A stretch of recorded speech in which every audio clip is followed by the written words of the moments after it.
Dans les derniers jours, dit Dieu, je répandrai de mon esprit sur toute chair.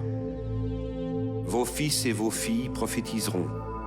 Vos jeunes gens auront des visions, et vos vieillards auront des songes. Oui, sur mes serviteurs et sur mes servantes dans ces jours-là, je répandrai de mon esprit, et ils prophétiseront. Je ferai paraître des prodiges en haut dans le ciel, et des miracles en bas sur la terre. Acte 2, versets 17 à 19.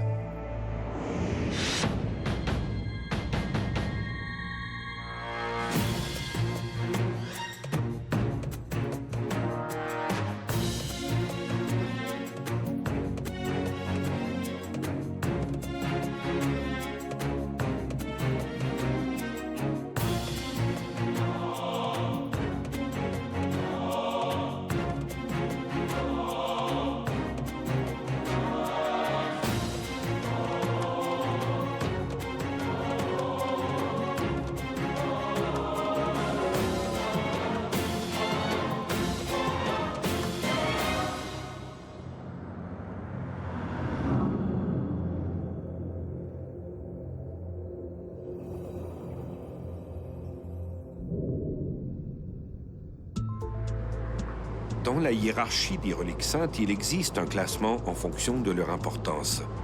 Les reliques du Christ, et en particulier celles de la Passion, sont bien sûr les plus vénérables. Viennent ensuite les reliques de la Sainte Famille et des premiers apôtres, et enfin celles des martyrs et des saints. Le christianisme est plus ou moins persécuté selon des périodes. Pendant les 3 premiers siècles après la naissance du Christ, mais par exemple, le premier témoignage textuel qu'on évoque toujours pour le début du culte des reliques, c'est la passion de saint Polycarpe, qui était évêque de Smyrne, en Asie mineure, qui a été exécuté au milieu du IIe siècle. Et à la fin de sa passion, qui est en fait une lettre circulaire adressée aux fidèles, on peut lire un passage qui dit que on a rassemblé les restes de cet évêque, de ce martyr, et on les a inhumés à un endroit assez digne. Et on espère, on ne dit pas on espère, mais on va se rassembler à cet endroit, justement commémorer son martyre. Ces reliques, dont plusieurs, il faut bien l'avouer, sont d'une authenticité douteuse, sont conservées pour la plupart dans des églises, des basiliques et des cathédrales.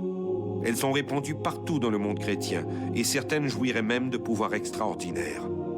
Mais de toutes ces reliques, celle dont les qualités sont les plus surprenantes est sans contredit le sang de Saint Janvier, qui se liquéfie périodiquement.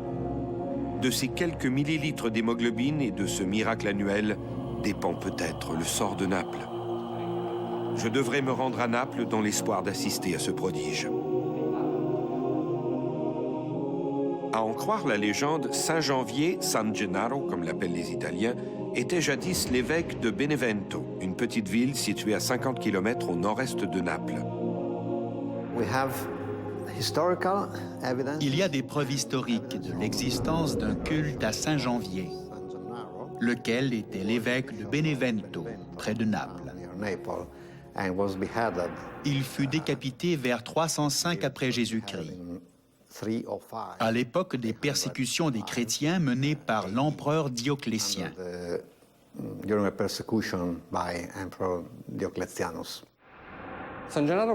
Saint Janvier fut un martyr.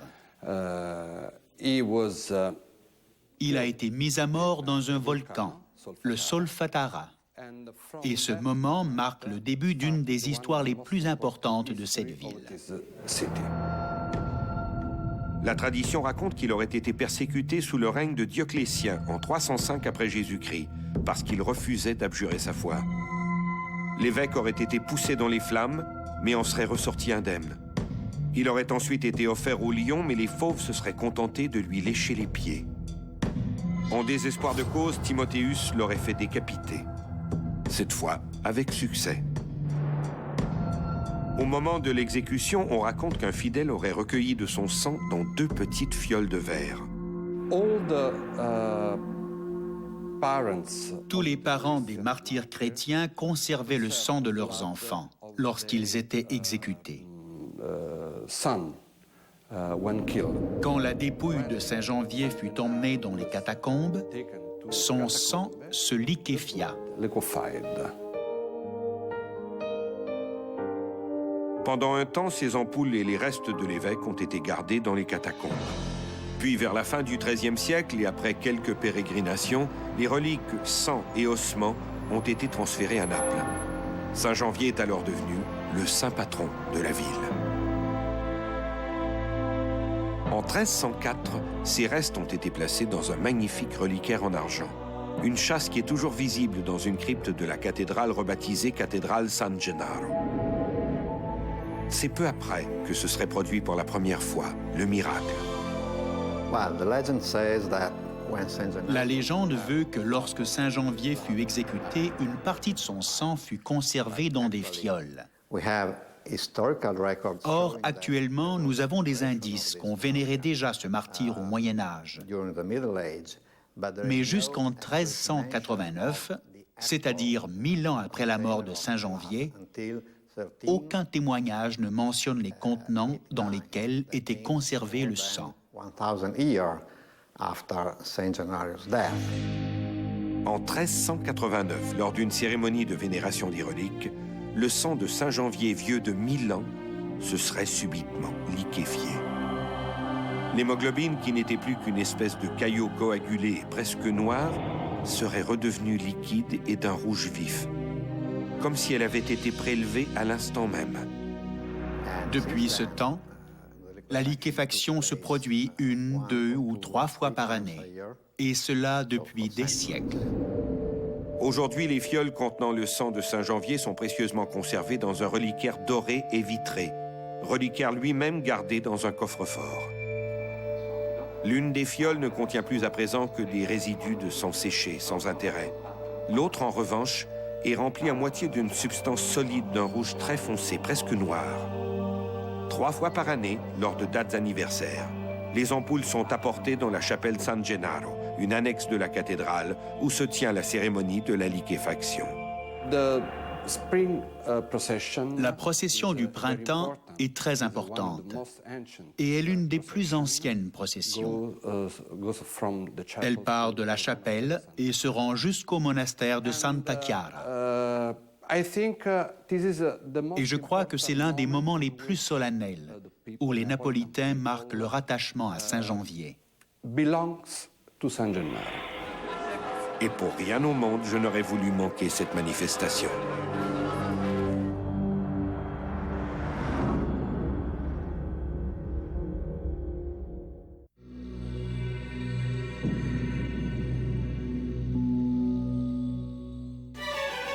Naples, capitale de la Campanie, sur le golfe de Naples. La ville, située à 250 km au sud de Rome, se trouve dans une région volcanique dominée par la présence du Vésuve. Naples est aussi sans doute la capitale italienne de l'anarchie routière. Au volant, les automobilistes napolitains n'ont qu'une seule règle, la leur. Alors avis aux chauffeurs étrangers, à moins d'avoir 3 paires d'yeux et 4 mains, mieux vaut s'abstenir. En arrivant à Naples, j'ai décidé de faire connaissance avec son saint patron. Et quoi de mieux qu'une visite au musée pour découvrir son histoire? Le Museo del Tesoro di San Gennaro, le musée du trésor de Saint-Janvier, occupe toute une annexe de la cathédrale. Malgré l'importance du personnage, l'inauguration de ce musée remonte à peine aux années 1980. C'est à son conservateur actuel, Paolo Iorio, que l'on doit cette initiative. Est-ce que tous ces reliquaires et objets que l'on présente ici font partie du trésor de Saint-Janvier? Bien sûr. Ce que l'on présente ici ne représente qu'une toute petite partie de ce trésor. C'est vrai. Combien d'objets précieux exposez-vous ici? Ici, nous avons 20% du trésor global, lequel compte 21 000 pièces de maître. Ici, nous n'en avons qu'une petite partie, mais ces pièces comptent parmi les plus importantes.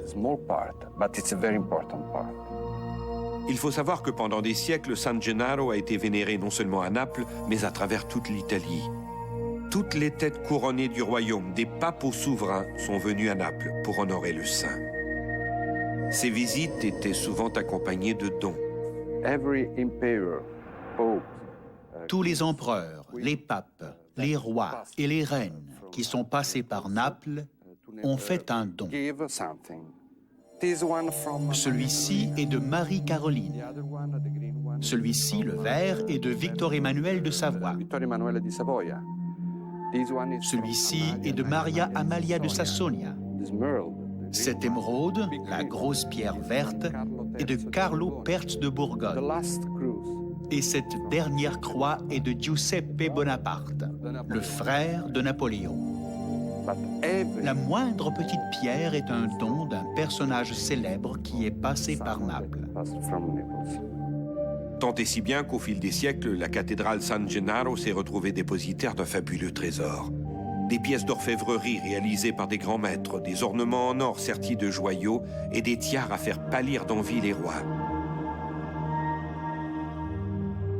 Puis j'ai été convié à assister à ce pourquoi j'avais franchi près de 7000 kilomètres. La cérémonie de la liquéfaction du sang de Saint-Janvier. Nous sommes le samedi qui précède le premier dimanche de mai. Ce moment correspond historiquement au transfert des restes de Saint-Janvier à Naples au XIIIe siècle. C'est l'une de ces 3 dates annuelles durant lesquelles se tient une cérémonie du sang. Dès le début de l'avant-midi, les bénévoles se préparent pour la grande procession qui doit mener le reliquaire du sang jusqu'à l'église monastique de Santa Chiara, un parcours d'1 kilomètre à travers les rues de la ville. C'est là, comme le veut la tradition, que le miracle du sang doit se produire. C'est du moins le souhait des Napolitains. Je crois que le véritable miracle, ce sont les gens. Ce sont ces visages qui attendent le miracle. Pour être protégés des perturbations de la nature. Nous vivons près d'un des volcans les plus dangereux du monde, le Vésuve. À travers les âges, le Vésuve a tout détruit. Pompéi, Herculanum. Et durant la dernière guerre, 2 petits villages ont été complètement détruits.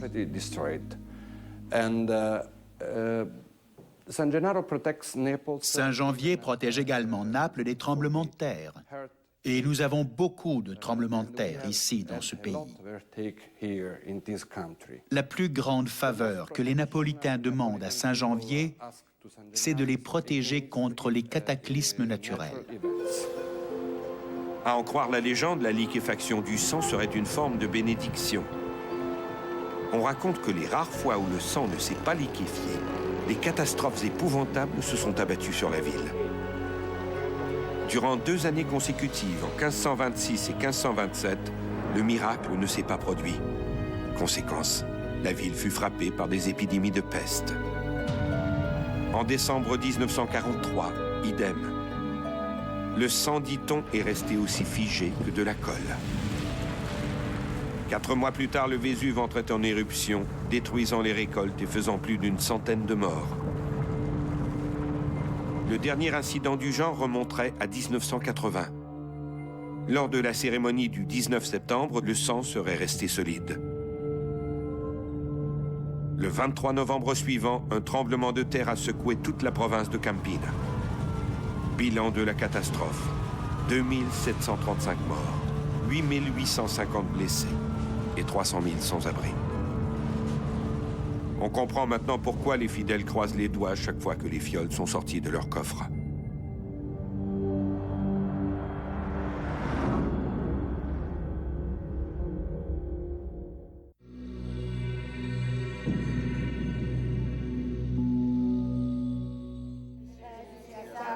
Vers 15 heures, la chapelle San Gennaro commence à se remplir.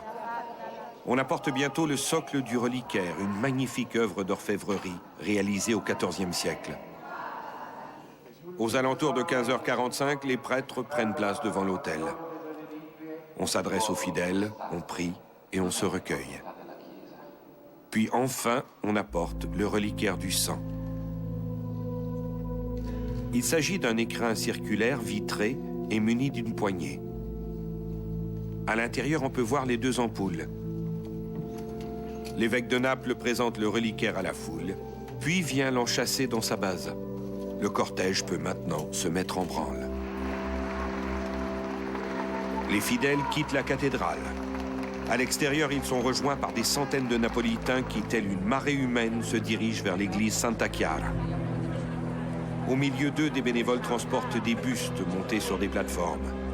Jésus, la Vierge, Marie-Madeleine, Jean le Baptiste et bien sûr, Saint-Janvier. Dominant ce défilé, le reliquaire du sang, le diamant au milieu des pierres. Dans les rues, c'est l'allégresse. Du haut des balcons, sur le parcours, les gens applaudissent, prient et chantent. On jette des fleurs sur le cortège. La fête a quelque chose d'émouvant. La foule arrive enfin à l'église monastique. Rapidement, le reliquaire est apporté près de l'autel. C'est l'heure. Avec d'infinies précautions, on retire la châsse contenant les ampoules.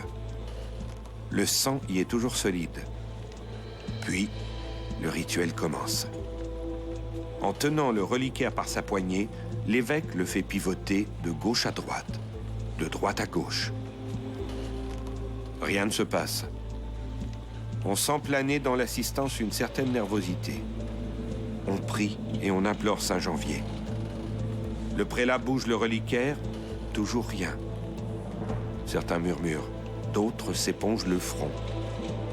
Est-ce la chaleur de ce mois de mai ou l'inquiétude? Soudain, c'est le miracle.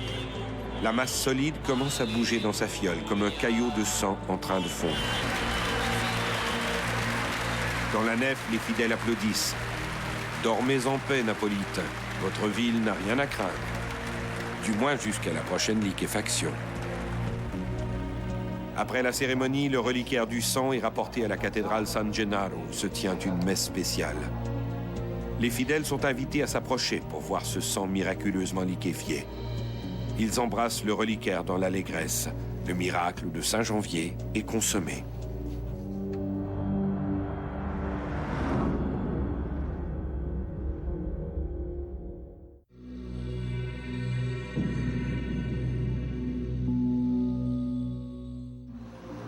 L'homme a toujours été fasciné par la mort.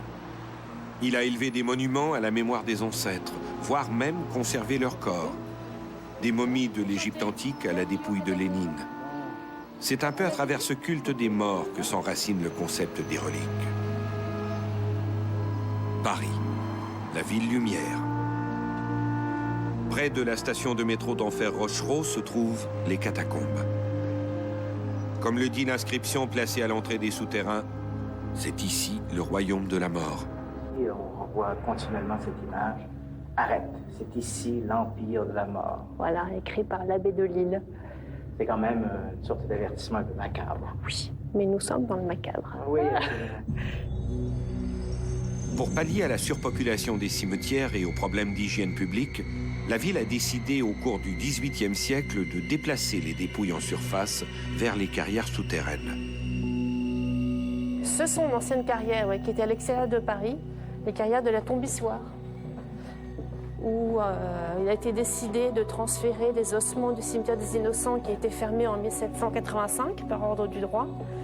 Et donc en Conseil d'État, on a demandé à l'IGC de trouver un endroit pour pouvoir accueillir tous ces ossements pour vider le cimetière des Innocents.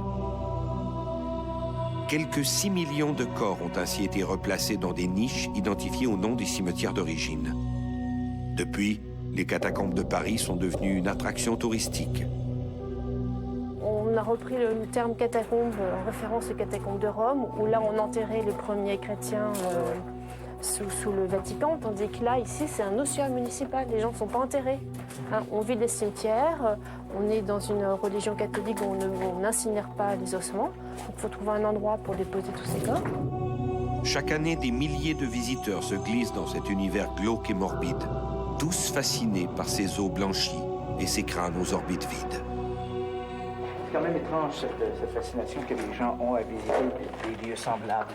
Parce qu'ici, il ne faut pas avoir peur du mot. Ici, on est dans le morbide quand même. On est dans la mort, on est dans le morbide, oui, si on veut. Et il est vrai qu'il ne faut pas être claustrophobe, il y a beaucoup de contre-indications pour venir découvrir cet endroit, mais qui est très recherché. Hein. Les visiteurs sont nombreux à vouloir visiter cet endroit. Essentiellement, au-delà du frisson macabre que suscite ce genre de spectacle, les cimetières ou les ossuaires ont pour fonction première d'être des aides-mémoires. En circulant dans ces lieux, on se rappelle ces hommes et ces femmes qui nous ont précédés dans l'aventure de la vie. À l'origine, le culte des reliques a sans doute rempli cette fonction d'aide-mémoire. Dans un document daté du IIe siècle, l'un de ces dévots raconte « Nous avons recueilli ces ossements plus rares que l'or et plus précieux que des pierres de grand prix. Nous les avons déposés au lieu qui convenait. Que le Seigneur nous donne de nous retrouver là le jour anniversaire de son martyre. » Au fil des ans, les tombeaux des martyrs sont devenus des lieux saints, des loca santa. Des textes rédigés vers la fin du IVe siècle montrent le développement d'une croyance faisant de ces lieux des réservoirs d'où irradia une espèce de flux divin, la virtus. C'est le résultat d'une assez lente évolution, mais il y a une éclosion, en tout cas dès la deuxième moitié du IVe siècle, où on constate des miracles autour ou sur les tombeaux des saints martyrs, c'est les premiers saints. Ensuite, dès le 5e siècle et déjà dès le 4e siècle, il y a des saints non martyrs aussi.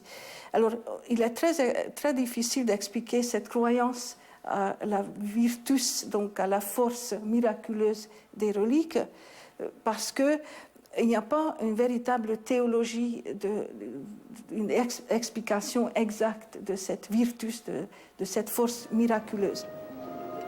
Le culte des reliques, tel que nous le connaissons aujourd'hui, était né. Arles est la troisième ville en importance des Bouches-du-Rhône et la plus grande commune de France, avec une superficie de 77 000 hectares. Sa population s'élève à quelques 53 000 habitants et plusieurs de ses monuments romains et romans sont classés sur la prestigieuse liste du patrimoine mondial de l'UNESCO. C'est le cas par exemple des thermes de Constantin construits au IVe siècle et de son amphithéâtre. Il est toujours utilisé de nos jours pour y tenir des spectacles à ciel ouvert. Mais Arles, c'est aussi l'un des itinéraires les plus importants pour les pèlerins en route pour Saint-Jacques-de-Compostelle. C'est la deuxième station de la Via Tolosane. La Via Tolosane, en fait, commence par c'est une des voies principales pour Saint-Jacques-de-Compostelle. En fait, elle commence au cimetière des Aliscamps, à l'église Saint-Honorat, qui se trouve pas très loin. Donc, les Aliscamps étaient une immense nécropole, même avant le Moyen-Âge. Il en reste une très belle allée avec des chapelles et une église, donc Saint-Honorat, les vestiges d'une ancienne abbaye désaffectée. Donc le pèlerinage, pour les puristes, commence là-bas. Ça se trouve à 800 mètres. Et donc les pèlerins commencent à Saint-Honorat et passent par ici. Le chemin d'Arles est depuis le Moyen-Âge l'une des 4 voies traversant la France et l'Europe vers l'Espagne. Alors rien d'étonnant d'y trouver l'une des plus importantes collections de reliques de toute l'Europe. L'église Saint-Trophime se dresse sur une esplanade, place de la République, au cœur des vieux quartiers. Son portail exceptionnel évoque le jugement dernier, le paradis et l'enfer, sous la bénédiction du Christ. On dit que la thématique principale du portail, c'est le jugement dernier, avec la file des élus qui avancent vers le Seigneur, vers le Christ, les damnés qui vont vers l'enfer. Mais c'est un Christ qui, au-delà de présider au jugement dernier, est un Christ qui annonce la porte du salut. Il est en train de bénir. Il est dans la mandorle, donc cet ovale qui s'appelle une mandorle. Il est en train de bénir et il annonce la rédemption, la porte du salut. La porte de l'Église étant elle-même la représentation symbolique du Christ. Originalement, sa crypte, construite pour accueillir les reliques, se trouvait sous l'église. Au XVe siècle, un chœur gothique flamboyant a été érigé. C'est sans doute à ce moment-là qu'a été aménagée la chapelle des reliques, située aujourd'hui à gauche du maître-autel. Maintenant, la présence de toutes ces reliques, à mon avis, je n'ai pas d'autre explication. Je pense que c'est parce que c'est une station importante pèlerinage pour Saint-Jacques. Voilà. Je pense que on met des reliques là où elles sont susceptibles d'être vues ou d'être adorées par les croyants. Elle contient des dizaines de reliquaires. On y retrouve entre autres les restes de Saint Genet, un martyr décapité au IIIe siècle pour avoir refusé de signer un ordre de persécution contre les chrétiens. Saint Trophime, le fondateur de l'Église, et enfin les ossements des évêques d'Arles, Concordius, Saint Honorat, Saint Virgile et Saint Hilaire. Arles illustre bien cette politique des reliques mise en place dès le Moyen Âge. Non seulement ces restes sanctifiés assuraient-ils une certaine protection divine, et en particulier aux pèlerins qui venaient les vénérer, mais comme la contemplation de ces reliques était aussi souvent accompagnée d'oboles, les autorités étaient doublement gagnantes. Le pouvoir religieux s'occupait des âmes et le pouvoir laïque des finances. Une osmose efficace et où tous les joueurs trouvaient leur compte.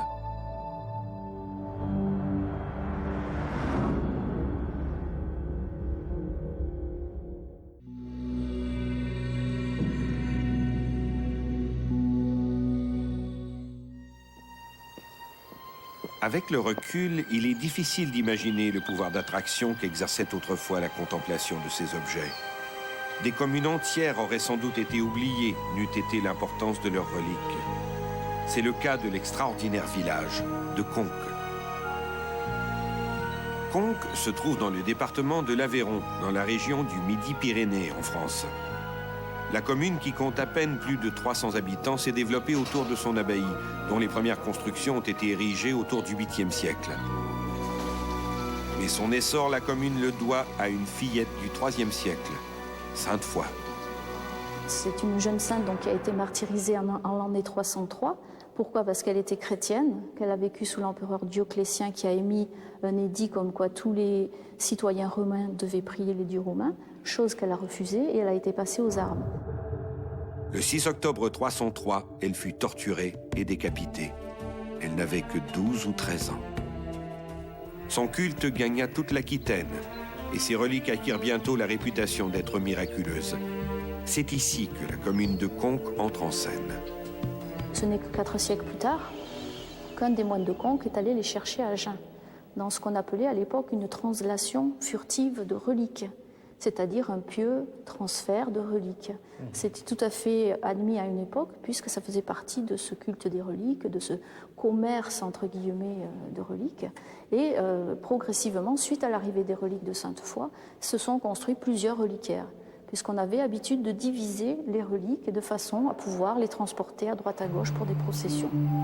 Rapidement, en raison de l'importance des reliques de Sainte-Foy, Conques devint une étape majeure sur le chemin de Saint-Jacques de Compostelle.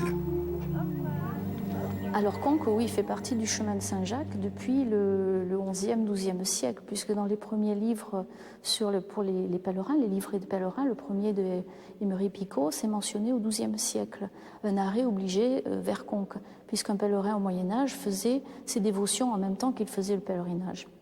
Il se devait de s'arrêter sur un lieu religieux, et notamment un lieu de pèlerinage. Et ici, Conques, c'était l'apogée du pèlerinage de Sainte-Foy. Conques avait des possessions partout en France, mais aussi en Europe. Et Conques se situait géographiquement sur l'ancienne voie romaine qui partait du Puy, qui allait jusqu'à Cahors. Donc est devenue pratiquement automatiquement, si je peux me permettre l'expression, une étape de ce chemin de Saint-Jacques. Et elle l'est toujours à ce titre. Et aujourd'hui, la commune continue d'attirer des visiteurs des 4 coins de l'Europe. Mais c'est le village, considéré comme l'un des plus beaux du monde, qui est à présent l'attraction principale. En arrivant à Conques, ma première impression a été en effet de débarquer sur un plateau de cinéma, dans un décor oublié d'un vieux film des 3 Mousquetaires. La plupart des maisons ont gardé leur cachet de l'époque médiévale et les rues étroites qui rendent impossible la circulation automobile ajoutent à cette impression d'une autre époque. Anne Romiguière, de l'Office du tourisme de Conques, m'a conduit à la salle du trésor. Il s'agit d'une pièce spécialement aménagée dans une aile de l'abbaye. Le mot trésor n'évoque pas seulement la richesse matérielle et artistique des objets, mais témoigne surtout de l'importance religieuse accordée au contenu de ces coffrets de bois précieusement décorés. Tous ces remarquables objets auraient pu disparaître comme des milliers d'autres lors de la Révolution française. La Révolution a joué beaucoup au niveau des destructions, puisque les révolutionnaires étaient surtout à la recherche de tout ce qui était or et argent pour financer les frais de la Révolution. Donc beaucoup ont été inventoriés en vue d'être fondus à la monnaie de Paris.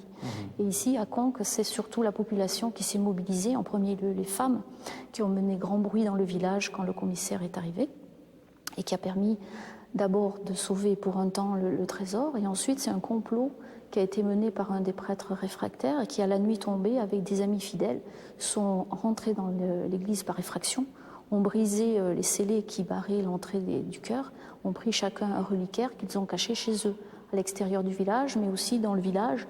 La grande croix de procession, on le verra peut-être tout à l'heure, je le rappellerai, a été cachée dans un conduit de cheminée, par exemple. Et tout cela jusqu'à temps que Napoléon revienne au pouvoir, rétablisse le droit au culte. Une fois la paix revenue, tous ces précieux objets ont été restitués au patrimoine. Et quels objets! De toutes les collections de reliques saintes qu'il m'ait été donné de voir, celle de Conques est indiscutablement la plus magnifique. On y retrouve entre autres une spectaculaire croix processionnelle réalisée à la fin du Moyen-Âge. Elle est ornée de figures, dont une silhouette de Sainte Foy, toute jeune fille.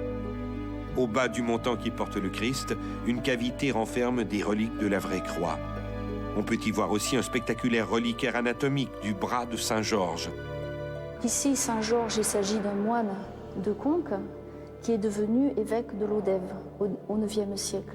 Donc on a prélevé son bras qui est à l'intérieur et on a placé ce reliquaire avec le signe un petit peu du Christ bénissant, puisqu'on a la main dans la position de la bénédiction, et qu'on a également un rappel un petit peu de ces décors de manches très ornés de l'époque du XIIIe, avec en relief un Christ en croix. C'est parmi ces reliquaires d'ailleurs que j'ai vu la plus étrange des reliques. Dans un petit coffre doré appelé chasse de pépins, sont conservées plusieurs reliques, dont le saint prépuce du Christ. Le doute est permis. Parmi les reliquaires, celui-ci est magnifique. Il est à la fois magnifique, mais également un peu controversé par le contenu de la relique. Oui, alors traditionnellement, on pense que ce reliquaire a abrité le saint prépuce et l'ombilique du Christ. Donc déjà, ce reliquaire a été façonné, grandement refaçonné à différentes époques. On a ici une petite plaque qui est datée du 8e siècle. C'est un reliquaire qui a été donné à l'origine par Pépin II, roi d'Aquitaine, petit-fils de Charlemagne, et qui a été remodelé au cours du temps. Est-ce que les reliques ont été transférées dans d'autres reliquaires? On ne le sait pas. Le saint prépuce, est-ce qu'il a survécu à tant de siècles aussi? On ne peut pas dire pour sûr. Mais c'est surtout intéressant d'abord pour voir la forme de ce reliquaire, qui est une forme traditionnelle, une petite boîte, que l'on décore, puisque qui dit relique dit objet sacré, et on ne le laisse pas dans une boîte vulgaire. Enfin, une visite du trésor serait incomplète sans mentionner l'extraordinaire relique de Sainte Foy, la Majesté de Conques. Il s'agit d'une œuvre étonnante représentant Sainte Foy sur un trône. Et le plus précieux, c'est celui-ci. C'est la Majesté de Sainte Foy, puisque ça correspond à la relique la plus sacrée, qui est la calotte crânienne, qui, contrairement à ce que l'on pense, n'est pas au niveau de la tête de la statue, mais dans un petit trou aménagé dans l'âme qui est faite de bois, au niveau du thorax. On voit d'ailleurs une petite porte placée devant. Sa plastique surprend. Le corps disproportionné, l'expression forte et hautaine du visage, la rutilance de l'or, des pierreries et des émaux donnent un sentiment d'étrangeté qui a souvent conduit à qualifier d'idole ce reliquaire. J'imagine que ce ne sont pas simplement des paysans qui ont fait don de ces pierres à l'Église. Alors là, c'est pareil. La croyance populaire de beaucoup de visiteurs, quand ils arrivent, ils ont idée que ce sont les pauvres pèlerins qui se sont sacrifiés pour donner des pierres précieuses. Bien évidemment, c'était les gens qui avaient de bons moyens pour pouvoir financer et l'abbaye et donner en remerciement à Sainte Foy, ou bien pour avoir une réponse à une prière, ils donnaient ce qu'ils avaient de plus cher.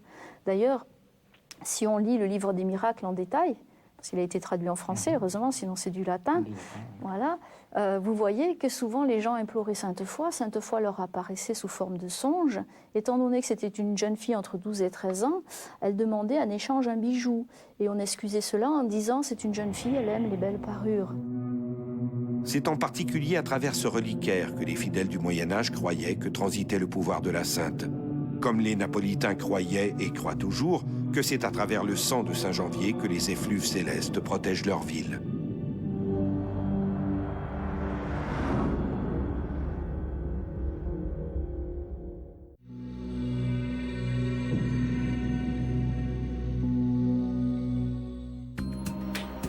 Mais si le sang de Saint-Janvier n'était qu'un habile trucage? C'est du moins la question que se posent les scientifiques. D'emblée, disons qu'il n'existe aucune étude exhaustive du sang de Saint-Janvier. La plupart des preuves concernant le comportement de cette substance sont anecdotiques. Ce qui revient à dire que l'animateur de la cérémonie, l'évêque ou l'officiant, raconte ce qu'il voit. Mais très peu de tests scientifiques ont été menés au cours, disons, du dernier siècle. So this is the lab. This is your lab. This is my lab. So and these are the objects. Pour ce faire, il faudrait prélever un échantillon du contenu des fioles, ce qui signifie leur ouverture, une action qui est tout à fait hors de question. Bref, ce que nous en savons tient essentiellement dans les constats visuels et dans 2 analyses spectroscopiques réalisées en 1902 et en 1989. On a raconté toutes sortes de choses sur la liquéfaction du sang. On a écrit par exemple qu'il bouillonnait dans la fiole et qu'il augmentait de volume au point de remplir l'ampoule. Une des prétentions concernant le comportement de la substance est bien sûr qu'elle passe de l'état solide à liquide, que sa couleur change, que son volume augmente, que son poids augmente et qu'elle bout ou qu'elle fait de l'écume. Maintenant, le changement de l'état solide à liquide est très visible. Le bouillonnement, lui, est probablement imputable à des bulles d'air qui remontent à la surface.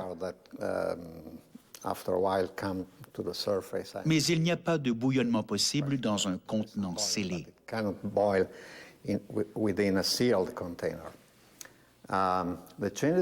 Les changements de couleur n'ont jamais, bien sûr, été appuyés par une analyse spectrographique.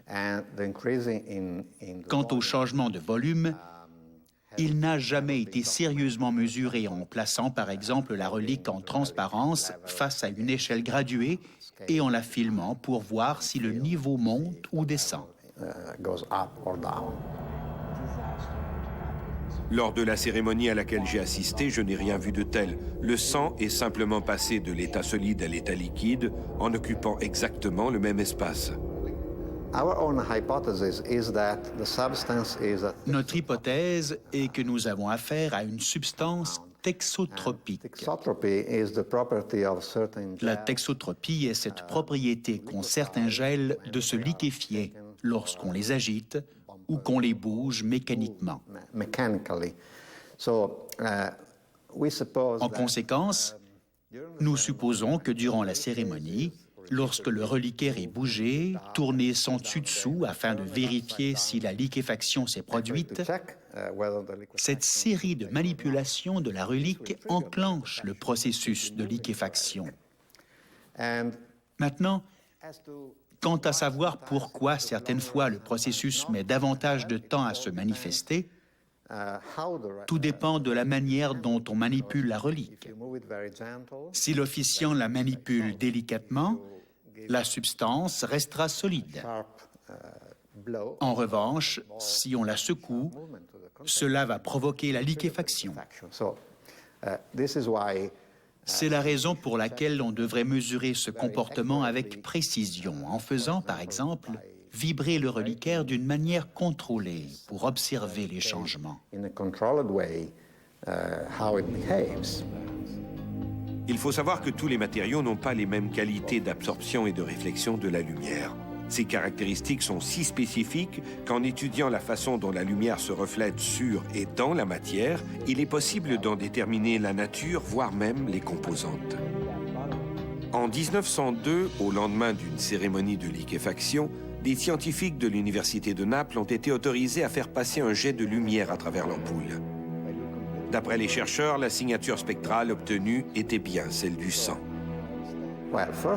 Eh bien, tout d'abord, on devrait répéter cette expérience à l'aide d'un spectromètre électronique, parce que l'hémoglobine a une signature caractéristique qui se situe juste au-delà de la lumière visible et qui peut être observée uniquement avec un équipement électronique. Nous aurions là un vrai diagnostic de la présence d'hémoglobine ou de ses dérivés. Au département de chimie de l'université de Pavia, dans le nord de l'Italie, le professeur Luigi Garlaschelli croit avoir trouvé une explication. À son invitation, je me suis rendu dans ses laboratoires où j'ai eu droit à une démonstration plus vraie que vraie de la liquéfaction du sang de Saint-Janvier.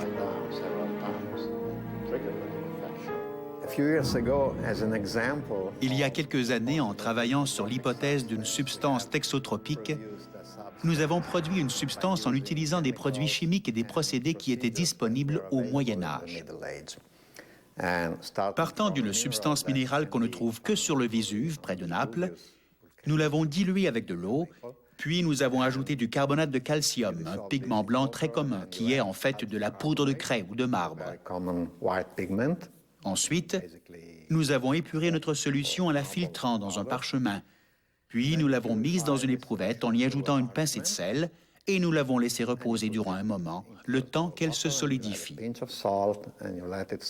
En la brassant, la substance se liquéfie et on peut répéter le procédé plusieurs fois de suite. Le sang de Saint-Janvier ne serait-il alors qu'une savante fabrication mise au point par quelque ingénieux alchimiste du Moyen Âge? Cela a le même comportement et la même couleur que la substance de Naples. Mais bien sûr, cela ne veut pas dire que nous avons la certitude que c'est la même chose. C'est simplement un exemple qui vise à démontrer que le comportement est le même et qu'il a une explication à la fois chimique et physique. Reste à savoir maintenant si la mixture du chimiste pourra conserver ses propriétés pendant des siècles. Cela n'explique pas non plus pourquoi le sang de Saint-Janvier ne se liquéfie pas toujours.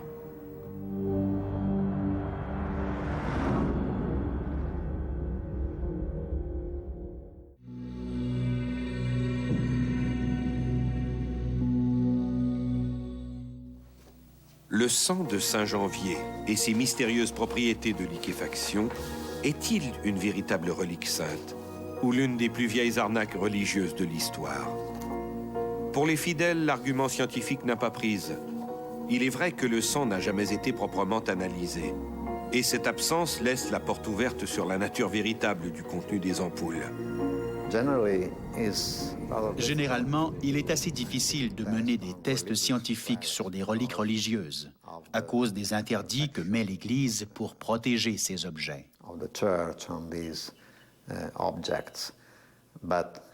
Quoi qu'il en soit, l'Église devrait également être intéressée à savoir si la relique est authentique ou non. Elle devrait s'obliger à étudier les reliques de manière à ce que seules les reliques authentiques soient vénérées. Mais alors, pourquoi ne pas le faire?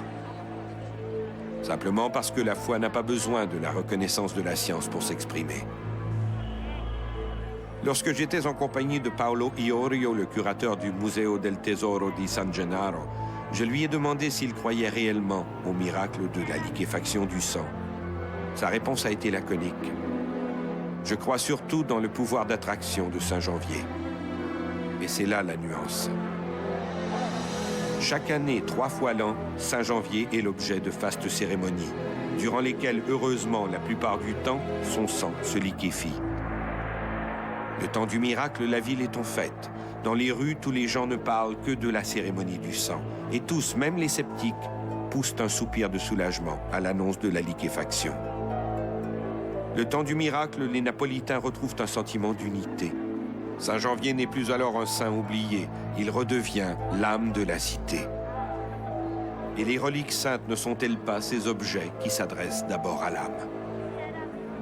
À celle de tous ceux qui croient en posséder une, à tout le moins.